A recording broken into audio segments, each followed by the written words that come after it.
Hey everyone!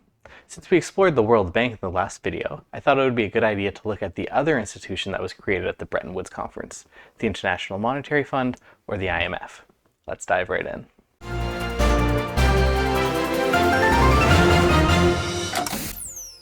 The IMF was established with the goal of fostering global monetary cooperation, securing financial stability, facilitating international trade, promoting high employment, promoting sustainable economic growth, and reducing poverty around the world, which is quite the list of objectives. To achieve these objectives, the IMF provides financial assistance to countries facing balance of payments problems. In other words, when more money is going out of the country than coming into the country. They also offer policy advice and technical assistance to help countries improve their economic policies. The IMF also conducts economic research and analysis, and serves as a forum for cooperation on international monetary issues among its 190 member countries. As an aside, in case anyone was wondering, the one country that's a member of the IMF that's not a member of the World Bank is Taiwan, under the name Chinese Taipei. What the IMF is really known for is providing financial assistance to countries in economic crises. The assistance comes in the form of lending programs designed to help countries stabilize their economies, restore confidence in the financial system, and implement necessary policy reforms. Unlike loans coming from the World Bank, however, these loans are not specific to a project, and all these loans must be repaid, although the IMF can later decide to forgive that debt. Examples of situations of when the IMF provided that financial assistance include the Asian financial crisis of the 1990s, when the IMF provided assistance to South Korea, Thailand, Indonesia, and the Philippines, totaling tens of billions of dollars. The Great Recession of 2007 to 2009, when the IMF provided support to Hungary, Iceland, Ukraine, and Pakistan, among others. And the Eurozone debt crisis from 2010 to 2015, with Greece, Ireland, and Portugal receiving assistance.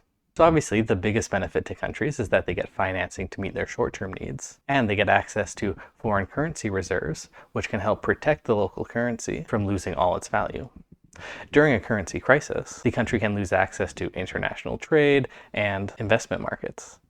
Therefore, IMF financing can be crucial in restoring investor confidence to the country, thus allowing them to regain access to international capital markets. This financing can also stabilize the country's macroeconomic situation and prevent the spread of the economic challenges to other nearby countries. This is why it's in the benefit of other countries to provide support to these countries through the IMF. However, as with getting funding from the World Bank, there are costs associated with receiving funding from the IMF. First, as with the World Bank, the IMF attaches policy conditions to their loans, policies that the countries must adopt in order to receive the financial assistance. These conditions often include austerity measures, structural reforms, and economic policies that have their own costs. Critics of the IMF focus on how these policies exacerbate social inequalities, increase poverty, and undermine democratic governance. However, the IMF has made an effort to address these concerns by increasing the focus on issues such as income inequality and climate change as part of its lending practices. The second cost of an IMF loan is that the IMF loans can contribute to debt sustainability issues. High debt levels can constrain fiscal space, limit the ability of countries to invest in productive assets, and increase the risk of debt crises and defaults. I'll put a link to a video I did earlier looking at some literature on the effects of public debt on economic growth. Debt even to the IMF can have some of the same effects as was talked about in that video. Then third is the cost to member countries. Each member country has to pay a quota contribution when it first joins the IMF. There are no other annual fees associated with membership in the IMF, only that quota when you initially join the organization. As with any expense, however, there are costs associated with raising that money that all member countries have to face, again, when they first join the IMF. So the trade-off that policymakers have to make is getting access to financial assistance from the IMF, which can greatly help during a crisis, but having to implement specific policies as decided by the IMF and increase their overall debt load. Let me know in the comments if you think that's a trade-off worth making.